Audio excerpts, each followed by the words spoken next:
Hello, welcome back to another episode of After Hours with the HABAs. We're here again with the President and CEO of Greenwood Dental Partners, Ihab Abdurrahim. How you doing, Ihab? Hello. So today, if you guys watched the last episode, we talked about transfer of power. And today we're talking about another guiding principle, which is called Ask, Don't Tell. And we have Ihab here to shed some light on the principle and also how to be used. So if you can start by sharing with us your understanding of Ask, Don't Tell principle and why is it useful? So I think it's useful in that we when you speak to a patient or anybody you're talking to, telling them something, it usually doesn't come across very well. So the best approach is to ask as many questions as possible and allow the patients or that person that you're speaking to reply, and it feels a little bit softer than just telling somebody. So asking questions, I think, is the best way to go. So what does ask, don't tell concept means? So why ask, not tell? I mean, there has to be like a psychological, somebody Right. figure this out, like what works, what doesn't. And So telling somebody something is like a Yeah. parent telling you Right. not to do this or not to do that, versus a parent asking you to do something. It feels a little different when you're a kid, especially. So just talking about, when you're young and mom and dad ask you to do something, it feels to me as a better approach than telling me to do something, because when we do that to our patients or any adult, it kind of takes them back to their youth, of when they're young and their parents are telling them to do this, go do this, go do that, do this, versus, oh, do you mind if you can take care of taking out the trash, versus, go take out the trash. It's a very different approach, and it feels like you're being reprimanded when you're told something versus when you're asked a question. So that's kind of the way I see it. Do you feel it with that approach, it diminishes the whole hierarchy feeling, like, managing people or just like, I think that in a managerial or setting, in a company, for instance, they typically, most managers or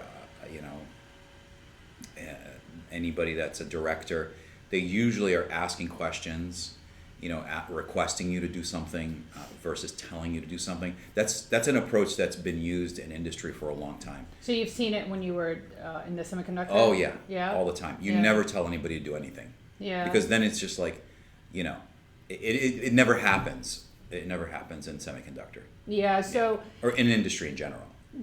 it's amazing how like just changing your approach or the style of conduct, you might get better results. Absolutely. Right? A Absolutely. better response. Because if you have a manager, for instance, in industry, Yeah. and it just goes, go do this, go do that, go do this, Yeah.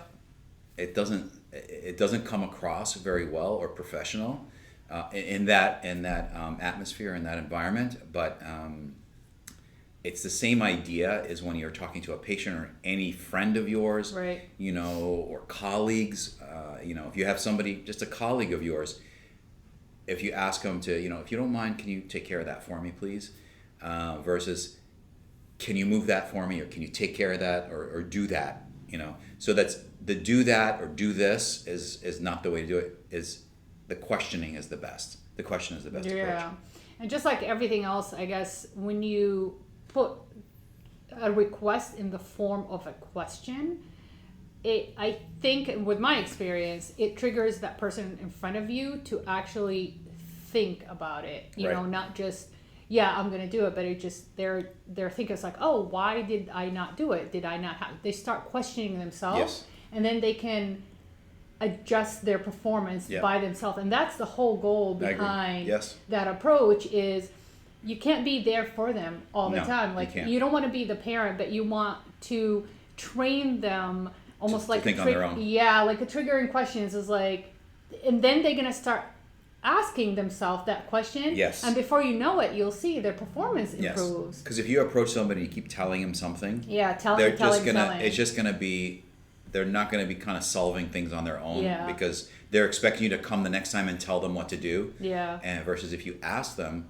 they start thinking about it. Yeah. And then, even if you ask them again about the same thing, then maybe the third time they'll remember it. They'll correct themselves almost. Yeah. And we've seen it in the training. It's very effective when we train somebody who's new, or we train somebody that came from another office that has a different style or a different organization, different culture. Yep. And it's almost like being in the military. Like you gotta strip him out of everything they know so you can train them on everything they need to know. Right. Does that make sense? Exactly. Yeah. Exactly. So how do you see, how effective is that?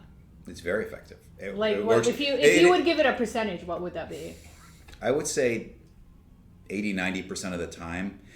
The rest just depends on the other 20% where it doesn't work. It's just that person's personality. I was just gonna say that. It's a personality thing that you can ask somebody to do something, and if their personality is just not accepting of anything like questions or anything, then they just won't follow through or anything.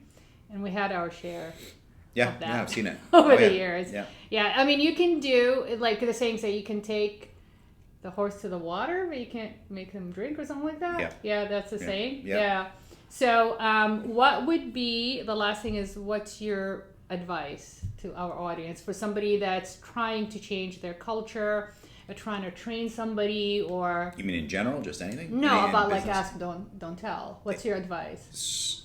You mean with businesses, right? Yeah. So I would say the best approach for any leader would be, or any colleague, if you have a colleague, for yourself and you're going to be approaching a colleague, the best approach is approach them with if you have a couple of questions, instead of going through with a list of things you want from them, ask them those questions, and they may jot down some information that they're going to take care of, and it feels a lot softer to me than coming in heavy-handed. I think telling somebody something is very heavy-handed, and it's parental. That's the way I see it. It's very old-fashioned. It's very parental. So I think it may work, but the person receiving it may not like it if you tell them what to do. If they don't embrace it and they don't tolerate it, they're not gonna.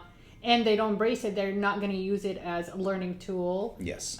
So how is that different than like probing? You know what I'm saying? Like people's like, oh, they're probing me. Probing, I think, is just like you're going through and you're asking one question and just kind of going deeper with more and more questions. More details. I think that's more of a probing, but versus like, oh, can you take care of this for me? Yeah. Versus you going in and take care, and keep going in deeper How into is the same patient subject. going? How is the supplies going? We are taught to ask those questions so the team members or whoever training don't feel like we are trying to supervise and manage them. Should put them in a question form.